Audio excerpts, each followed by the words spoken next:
So basically, what I do on this channel is that I rebook bad storylines.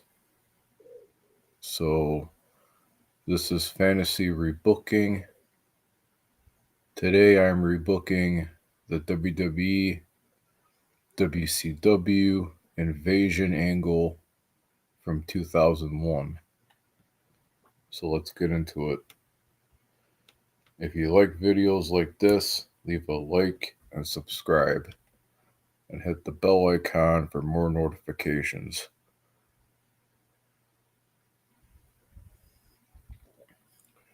So, around this time, I remember this angle quite well in 2001. This angle happened to happen after when WCW closed its doors for good. So, in reality, this angle desperately needs to be rebooked. So, if I was rebooking this angle, fantasy wise, I would have done it this way. I would have focused on building WCW as a legitimate threat against the WWE in a major event like WrestleMania 18. This would involve delaying the full blown invasion until 2002. I would have done it that way because around that time, Hogan, Goldberg, and Sting were not available due to contract issues with Time Warner. And I believe, I don't know if it's true or not, but I believe Sting was hesitant about going to WWE in 2001 because he didn't feel it was the right time for him to go there.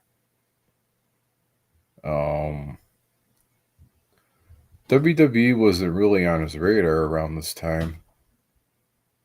Hogan couldn't go because of his contract with Time Warner, and the same thing can be said with Goldberg, Kevin Nash, and Scott Hall.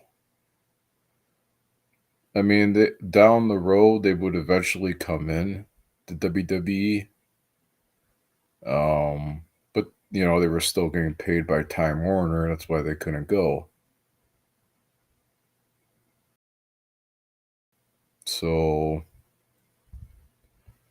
eventually, they would come in later, except for Sting. Sting didn't come in, but later on, he did. In reality, but if you look at it, really, Vince didn't really buy WCW. He just bought the library and tapes. He didn't really fucking care about that company. You know?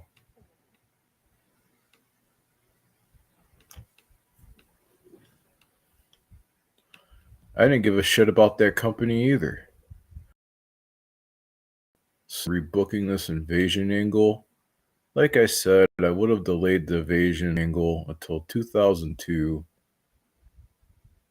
That way, it could have happened at a major event like WrestleMania 18. I would have focused on major WCW stars like Hulk Hogan, Goldberg, and Sting. Those guys, like I said, were unavailable because of their contract with Time Warner.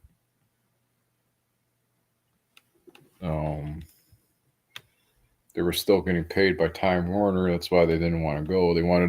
They basically wanted to wait till their contract was up with them, and then they would come in.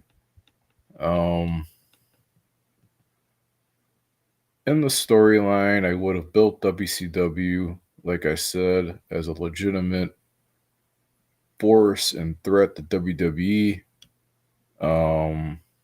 Instead of having a collection of mid card talent. But I would have believed, and I kind of believe this. I think the McMahon family drama would be the central. Uh, I'm sorry, let me say it again. I think the McMahon family drama would be the central key piece to the storyline,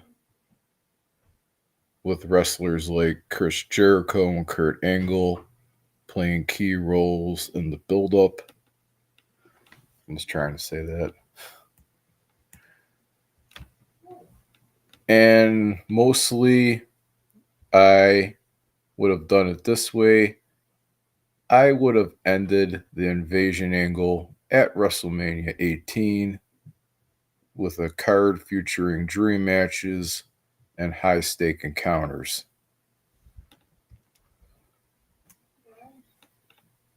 But untimely, WWF would win the war, but the process would be more compelling and more meaningful, leading to a brand split and a draft. That's the way I would have done it. So, a lot of people have different opinions, um, including my dogs. So, anyways, if you like videos like this, leave a like and subscribe. Thanks.